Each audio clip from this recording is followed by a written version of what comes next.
A saga dos androides introduziu uma novidade de explodir a cabeça: a viagem no tempo. Essa inovação não apenas criou linhas do tempo diferentes, mas também iniciou intensos debates sobre as implicações dessas realidades paralelas, principalmente quando se trata dos níveis de poder dos personagens. E uma dessas maiores discussões gira em torno do poder dos androides 17 e 18 no futuro de Trunks em relação às suas versões do presente. Eu te garanto que a discussão que você vai ver nesse vídeo é diferente de tudo que você já viu por aí. Então fica aqui comigo até o final do vídeo para você entender cada detalhe. Fala comigo, pessoal, beleza? Eu sou o Diego e sejam bem-vindos de volta ao Timeverso 7. Tenho que começar a esclarecer algumas coisas logo no início. Como em todos os meus vídeos, eu analiso somente o mangá. Mangá e anime têm valor, mas cada um na sua, um de cada vez. Não dá certo misturar como se fossem a mesma coisa na hora de analisar, já que em muitos momentos eles se diferenciam demais. Segunda coisa, esqueça informações de fora da história. Eu sei que o Toriyama planejava que os androides 19 e 20 fossem os verdadeiros vilões da saga, e depois foi mudando para o 17 e a 18, e depois até mesmo para o Cell. Nada disso importa para essa análise aqui, e sim o que está dentro da história, a consistência da narrativa. Então aviso os dados, vamos começar de uma vez. No capítulo especial de Trunks, Gohan vai confrontar os androides e o 17 diz que da última vez que haviam lutado, ele tinha usado somente metade do seu poder. E essa fala do 17 faz muitos se questionarem. Se os androides do futuro estavam se contendo a ponto de usar metade do poder, então na verdade eles nunca foram mais fracos que os androides do presente, como o Trunks disse. O Trunks era quem não tinha o conhecimento disso. Como os androides do futuro ficavam brincando e os do presente já levavam mais a sério, demonstrando mais força, então os androides na verdade nunca tiveram poderes diferentes. Era só a percepção do Trunks que estava alterada. É uma linha de pensamento razoável e faz sentido. Inclusive, eu mesmo acreditei que era assim por muito tempo.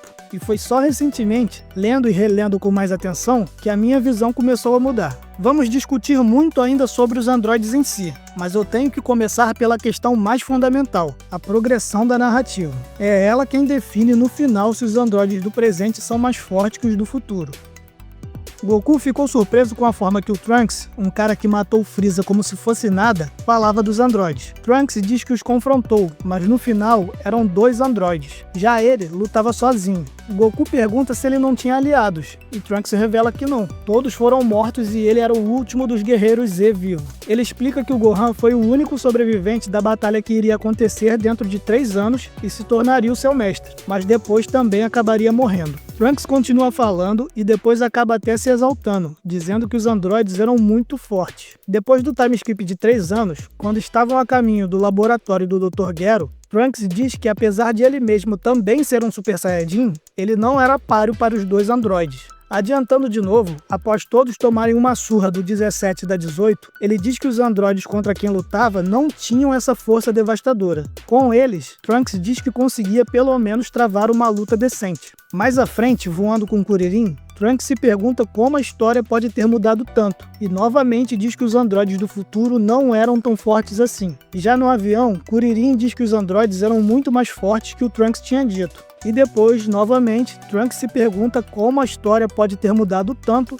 e como os androides são tão mais fortes do que os que ele lutou. Então, até aqui, qual foi a ideia que o autor quis nos passar? Que sim, os androides do futuro são fortes, mais fortes que Trunks, porque Trunks enfatiza isso. Mas também, uma das principais desvantagens do Trunks era o fato dele lutar sozinho. Isso foi um ponto importante. Trunks repetiu isso algumas vezes. Isso era um ponto mais importante do que o próprio conceito de energia ilimitada, que nem tinha sido levantado inicialmente pelo Trunks, talvez por nem ter sido pensado ainda pelo Toriyama. E depois temos 4 declarações diretas afirmando categoricamente que os androides do presente eram sim mais fortes. Até aqui, não temos nenhum motivo para acreditar que os personagens estão mentindo ou enganados sobre isso. Na verdade, pelo contrário, isso mostra que o Trunks estava enganado anteriormente, por achar que os androides no presente teriam a mesma força que os androides no futuro. Isso porque o Trunks não tinha imaginado que as coisas mudariam tanto graças à sua intervenção na linha do tempo. Continuando na questão da narrativa, e agora mostrando o que ela apresentou sobre as mudanças na linha do tempo, vemos que na conversa de Trunks com Goku, ele diz que mudou a história por nada, já que Goku conseguiria chegar à Terra a tempo de derrotar o Freeza de qualquer forma, graças ao teletransporte. Devido a desconhecer essa técnica, Trunks diz que ele mudou a história sem necessidade, e que ele deveria ter encontrado somente o Goku, e não os outros. E isso já levanta uma questão. Trunks dá a entender que no futuro as coisas não aconteceram assim. Trunks sabia o local exato e a hora que Goku aterrissaria sua nave na Terra, tanto que eles tiveram que ficar esperando 3 horas até o Goku chegar. Ou seja, no futuro, as naves de Goku e Freeza chegaram na Terra horas depois do que chegaram no presente? Ou Goku não aprendeu o teletransporte em Ardrat no futuro? Trunks, que tinha conhecimento de mínimos detalhes, não tinha conhecimento dessa habilidade do Goku. Ou Goku no futuro usou o teletransporte, como ele planejava usar no presente, matou o Freeza e o Rei Cold, e só horas depois a sua nave vazia aterrissou na Terra. Se sim, ele não contou isso aos outros? Os outros não viram? Eles não foram ao local da aterrissagem do Freeza no futuro? Se foram, eles saberiam da técnica e essa informação teria sido passada ao Trunks pela Bulma, já que ela mesma foi ao local porque estava curiosa. Bulma foi ao local no futuro? Se não, contaram a ela todo o resto, mas não contaram sobre o teletransporte? Ou Goku e Freeza realmente chegaram juntos 3 horas depois? São muitas questões, então não sei, mas o que fica claro é que, com apenas isso, podemos ver que as coisas aconteceram de forma diferente no presente e no futuro, mesmo antes da intervenção direta do Trunks. Na verdade, a intervenção do Trunks matando Freeza é justamente porque as coisas já estavam diferentes. Talvez só o fato da máquina do tempo ter sido criada e o mero fato do Trunks viajar sem precisar necessariamente interferir nos eventos já fez as coisas serem diferentes. Depois, ao saber que a doença do coração de Goku havia se manifestado tão tardiamente, Trunks se pergunta se o tempo dos eventos tinha mudado tanto assim. Trunks fica completamente surpreso ao ver os androides 19, 20 e o 16. Depois, Trunks questiona tudo isso novamente, dizendo que ele tinha ido para um passado muito diferente do que o que lhe era familiar. E quando ele descobre a outra máquina do tempo na qual o Cell veio para o presente, ele se questiona, meio que já afirmando para os leitores que aquela era a razão da história ter mudado tanto. Então, está bem estabelecido na narrativa de que as coisas eram diferentes no futuro dele. E aí devemos nos perguntar, já que tanta coisa mudou, por que o poder dos androides não teria mudado? Não tem sentido toda a narrativa nos mostrar que tudo estava diferente do que o Trunks havia falado. Inclusive o Vegeta joga isso na cara dele. Mas o poder dos androides permanecer sendo o mesmo. Tudo teria se alterado. Os horários, a doença do Goku, a quantidade de androides, a própria personalidade dos androides, mas o poder não teria mudado? Só o poder que não? Faz sentido? Não parece ser o caso. Não tem por que a narrativa toda querer nos enganar assim, quando foi declarado muitas vezes que os do presente eram sim mais fortes. E isso foi enfatizado mais vezes do que todas as outras mudanças. Com o aviso do Trunks, os guerreiros Z na linha do tempo principal treinaram intensamente, se tornando muito mais fortes do que os seus equivalentes no futuro. Isso faz a própria realidade se alterar, e para compensar, agora tem uma quantidade maior de androides e androides mais fortes, ilustrando uma ironia comum em narrativas de viagens no tempo, onde as tentativas de melhorar uma situação podem levar a desafios imprevistos e maiores. A diferença de poder dos androides foi uma escolha consciente do Toriyama, para enfatizar o impacto da viagem no tempo de Trunks e as alterações na linha do tempo principal. Foi propositalmente feito para destacar o quão radicalmente as coisas mudaram devido à intervenção do Trunks, tornando os desafios no presente mais significativos e as lutas dos guerreiros Z mais impactantes. Porque, como indicado, uma das grandes desvantagens do Trunks era porque ele era apenas um Super Saiyajin, enquanto no presente, além da ajuda do próprio Trunks, haviam mais 2 Super Saiyajins e o Piccolo, que também era próximo desse nível, então meio que a própria realidade teve que se ajustar para compensar. Muitos podem dizer que o Trunks sempre esteve errado, porque ele não sabia que os androides do futuro estavam se contendo. Mas será mesmo? Sim. Antes, o Trunks não tinha como saber que os androides estavam se contendo, porque isso foi dito explicitamente apenas para o Gohan. Porém, tudo dá a entender que o Trunks já havia superado o nível do Gohan, porque ele ficou confiante de que podia vencer os androides. Por mais que ele não soubesse que antes o 17 continha o seu poder, ele pelo menos sabia qual era o poder do Gohan. Então, se ele ficou confiante de que poderia vencer, é porque ele pelo menos se considerava acima do Gohan. Na verdade, a fala do 17 dizendo que ele se continha está ali para explicar não que os androides do futuro tinham o mesmo poder dos do presente, e sim para explicar o porquê o Trunks pensou até mesmo em abandonar a ideia de viajar no tempo para ele mesmo ir enfrentar os androides. Ele discute com o Bulma dizendo que dessa vez seria diferente. Ou seja, os androides anteriormente realmente brincaram com ele, mas agora ele havia se tornado mais forte. Ele jurou para Bulma que podia vencê-los, e diz que aquele seria o dia em que ele vingaria todos que eles mataram. Ele achou que poderia vencer porque ele já se escalava acima do nível do Gohan e dos androides, sem saber que eles se continham. E é justamente por isso que ele perde a luta e vai parar no hospital. É porque ele desconhecia a força verdadeira dos androides antes. Foi nessa sua luta, quando ele já estava mais forte, que ele descobriu que os androides eram mais fortes do que ele pensava. Entendem a diferença? A fala do 17 não é uma comparação, uma referência ou um retcon sobre os poderes dos androides do presente. Não tem nada a ver uma coisa com a outra. Ela é a explicação do porquê o Trunks quis lutar com os androides de novo, mesmo já tendo perdido outras vezes, mesmo sabendo que o Gohan tinha morrido. Ele foi lutar porque ele considerava que havia se tornado mais forte que todos esses, e que podia vencer. Porém, é sobre essa luta, quando ele experienciou o poder real dos androides, que ele declara que os androides eram muito fortes. É sobre essa luta que ele diz que no final eram 2 contra 1. É sobre essa luta que ele declara que pelo menos conseguia travar uma luta decente contra eles. É sobre essa luta, onde os androides não se contiveram como se continham antes, que o Trunks estava se referindo todas as vezes. Além disso, foi apenas o 17 quem disse que usava apenas 50% do poder, não a 18. O 17 não era apenas um pouco mais forte que a 18, tipo 10%, 15%. Não, eles tinham uma diferença de poder mais considerável, porque a 18 estava próxima do nível do Vegeta em Super Saiyajin, enquanto o 17 estava no nível do Piccolo já assimilado com o Kami-sama. E o Piccolo já tinha um nível próximo de um Super Saiyajin, mesmo antes da assimilação. Então podia até ser o caso do 17 ainda ter mais poder sobrando, mas a 18 não tanto assim. Contra ela, muito provavelmente, como o próprio Trunks disse, ele conseguia travar uma luta decente. Não à toa, ao ver que Goku era mais forte do que ele mesmo, e ainda mais forte do que o que ele imaginava, do que foi contado para ele, Trunks volta a ter a esperança. E por falar do Goku, ele também é mais uma evidência de que os androides do futuro eram sim mais fracos.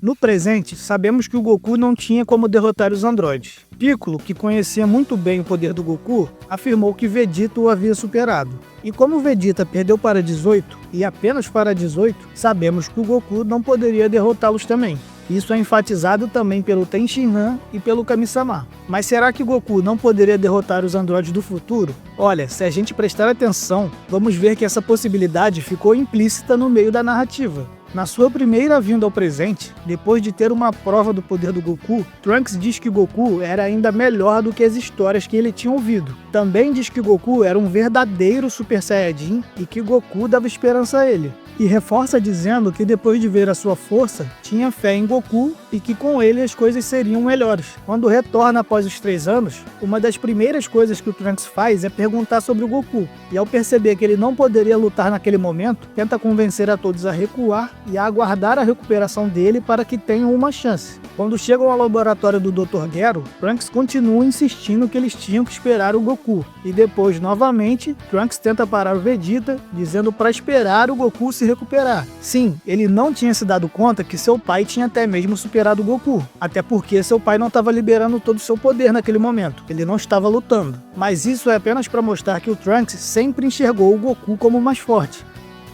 Até aqui são pequenos indícios de que Goku tinha chances sim contra os androides do futuro, mas na conversa que todos vão ter no avião, isso fica bem mais evidente. Ao discutirem os efeitos das viagens no tempo, Trunks diz que mesmo se os androides forem mortos no presente, isso não afetaria o seu futuro. Yantia então pergunta por que Trunks se deu o trabalho de viajar no tempo, já que nada mudaria para o seu futuro. E Trunks revela que o objetivo primário da Bulma era encontrar a fraqueza dos androides quando Trunks visse Goku lutar contra eles. E se isso não funcionasse, prestem atenção, levar Goku para o futuro para eliminá-los lá. Ou seja, Bulma sempre enxergou Goku como mais forte, como ela mesma deixou claro quando disse que se Goku estivesse vivo, nada daquilo teria acontecido. E é por isso que o Gohan diz que usava o mesmo uniforme que seu pai na esperança de que se tornasse tão forte quanto ele. Mas Bulma não podia sentir o Ki, então ela poderia estar completamente errada, né? Pois é, mas acontece que ela não estava. Trunks vem ao presente e confirma que Goku não era como a Bulma e o Gohan o contaram.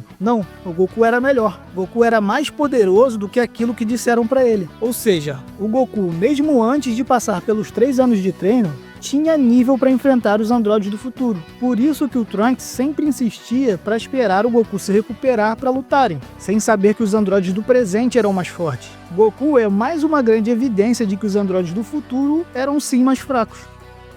Agora vamos falar dos androides em si. O Dr. Gero definitivamente não queria despertá-los, mas foi obrigado a isso já que estava sofrendo uma derrota esmagadora dos Guerreiros Z. Quando vai despertá-los, ele diz que esperava que os problemas do passado tivessem sido resolvidos. Quais problemas eram esses? Isso é respondido quando 17 a 18 são despertados e dão um bom dia a ele, aparentemente mostrando que agora são obedientes. Dr. Gero então diz que isso era um alívio, porque enquanto tentava manter todas as funções funcionando, juntamente com seus grandes poderes e a energia infinita, ele não conseguia manter o controle, o que resultava nos 2 androides serem desobedientes. Com isso, ficou claro que uma coisa atrapalhava a outra. Muito poder atrapalhava a obediência. E isso é reforçado quando a própria 18 pergunta ao Dr. Gero o porquê dele ter voltado a construir um androide com um modelo de absorção de energia. Se era porque ele tinha percebido que os androides do modelo de energia infinita eram fortes demais para controlar. A própria existência do 16 também reforça isso. O Dr. Gero diz que ele era uma falha. Mas falha por quê?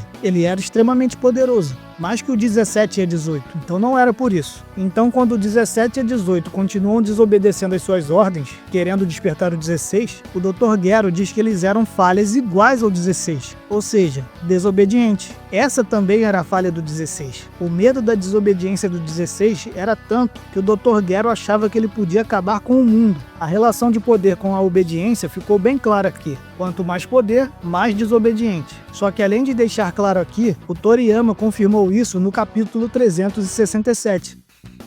Ele faz uma ilustração para explicar os androides, e diz que o 17 teve muito foco em poder, e como resultado, ele era desobediente. E por ser desobediente, foi considerado uma falha. Depois, com a 18, ele diz que o foco em poder foi reduzido, mas apesar disso, ela também era desobediente, então também era uma falha. E depois, ao descrever o 19, é dito que ele foi um sucesso. O primeiro deles a ser classificado dessa forma. Podem ver que todos os outros foram classificados como falhas. E o 19 foi um sucesso por quê? Porque reduziu o poder ainda mais e chegou num ponto ótimo onde o androide passou a ser obediente. Por isso, com um androide obediente, agora o Dr. Gero podia pedir a um androide que também reconstruísse ele mesmo. E como ele observou os Guerreiros Z somente até a saga Saiyajins, ele concluiu que aquele nível do 19, que alcançou o equilíbrio entre poder e obediência, já era mais do que suficiente para derrotar o Goku, já que pelos seus cálculos, ele não esperava que o poder do Goku aumentasse muito a partir dali.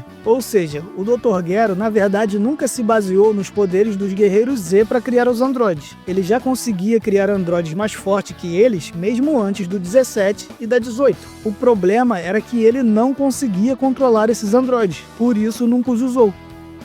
No presente, o Dr. Gero abandonou o 17 e a 18 para criar o 19. Quando eles são acordados, ambos não sabiam que havia um número 19. Isso prova que eles não eram acordados para serem testados já fazia muito tempo. E tudo isso explica o motivo do 17 e da 18 serem mais fracos no futuro, porque, diferente do presente, em que o Dr. Gero abandona o 17 e 18 para criar o 19, no futuro ele continuou tentando estabilizar o 17 e a 18, diminuindo seus poderes, já que isso era o requisito para atingir a obediência dos androides. Em determinado momento, ele achou que os androides tinham atingido o equilíbrio entre poder e obediência, com um poder ainda superior ao do 19. Mas na verdade os androides apenas fingiram. Nós vimos como eles eram malandros, acordando bonzinhos, dando bom dia e já ficando de olho no controle na mão do Dr. Gero, só esperando uma boa oportunidade de tirá-lo dele. Você pode dizer que isso não é possível, porque quando o Dr. Gero pensou em diminuir o poder, Ele criou o 19, que já era de outro modelo. Em outras palavras, não seria possível ajustar o poder dos androides de energia infinita para menos, porque todo esse poder era consequência de serem de energia infinita. Porém não, a própria existência da 18 responde isso, mostrando que era possível sim, já que ela também era de modelo de energia infinita, mas já era consideravelmente mais fraca que o 17. Se eu não tiver conseguido ser claro até agora, deixa eu tentar esclarecer de uma vez por todas. O que eu estou tentando dizer com tudo isso é que o Dr. Gero intencionalmente tornou os androides do futuro mais fracos para manter um controle maior sobre eles, já que, como vimos, quanto mais poder, menos controle. Mas mesmo assim, ele falhou, porque apesar de já estarem mais fracos, ainda eram poderosos o suficiente para continuarem sendo desobedientes. Já no presente, ele construiu o 19 e converteu a si mesmo em androide. Então não deu a mesma atenção para implementar as medidas de supressão de poder no 17 e na 18. E é justamente por isso que o 17 e a 18 do presente são mais fortes que os do futuro.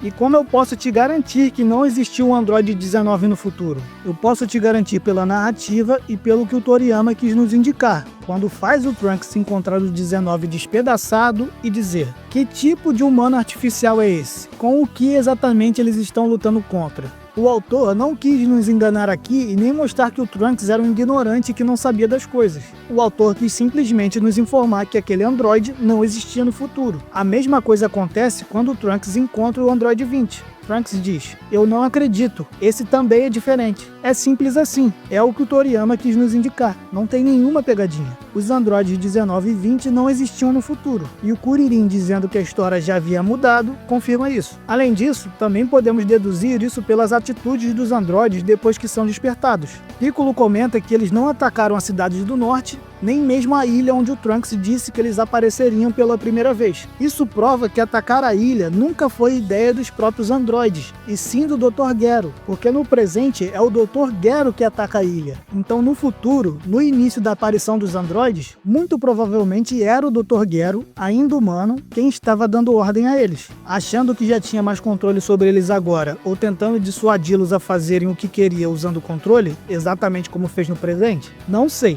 Mas se ele tivesse criado o 19 teria o reconstruído, então eles mesmos, assim como foi no presente, teriam atacado a ilha. Então está claríssimo. Essa é mais uma das mudanças que a interferência do Trunks na linha do tempo causou. O que apoia a ideia de que os androides do presente são mais fortes que os do futuro é toda a narrativa do mangá. É uma conclusão que prioriza a narrativa completa e não apenas uma fala do 17 dizendo que se continha. Até porque a fala do 17 não altera em nada toda a narrativa. Ela não contradiz nada. As duas coisas são verdades. Os androides do presente eram mais fortes que os do futuro e os androides do futuro se contiveram até determinado momento. Ambas as coisas não são antagônicas. É simples a conclusão. Embora os do futuro se contivessem até determinado momento, os seus poderes máximos não são tão grandes quanto os do presente. Só isso. Mas eu tenho a impressão de que esse fato não agrada muita gente, porque isso implica que o Mirai Gohan, um personagem que muitos amam, seria bem mais fraco. Por isso as pessoas preferem continuar considerando que os androides do futuro são tão fortes quanto os do presente, porque isso preserva o poder do Mirai Gohan em um nível mais acima. Mas eles não percebem que a fala do 17, no capítulo especial do Trunks, não está ali para refutar nada. Não está ali para jogar no lixo a explicação dos 60 capítulos anteriores e fazer um retcon do poder dos androides. Não, ela também foi colocada ali para indicar justamente o que as pessoas querem negar, que o Mirai Gohan, infelizmente, era bem mais fraco. E isso não tem nenhum problema. Na verdade, é extremamente coerente ele ser bem mais fraco assim. Faz todo sentido. O incoerente seria se ele fosse muito mais forte. Isso sim não respeitaria as circunstâncias e os eventos pelos quais ele passou. Mas sobre o Mirai Gohan, a gente vai destrinchar tudo nos próximos vídeos. E aí, o que você pensa sobre tudo isso? Deixe aqui a sua opinião nos comentários. E se você ficou até aqui, você deve ter gostado. Então te peço o seu like e a sua inscrição aqui no canal para continuar acompanhando discussões como essa. E para continuar trazendo conteúdos, eu preciso do seu apoio. Considere se tornar membro aqui do canal por apenas R$ 5 e receba benefícios como prioridade de resposta nos comentários, acesso antecipado a novos vídeos e muito mais. O meu agradecimento a todos que já fazem parte, especialmente ao Kengol02, Marcos Macedo e ao Cebolinha Giota pelo forte apoio. Pelo vídeo de hoje é isso, um abraço e valeu!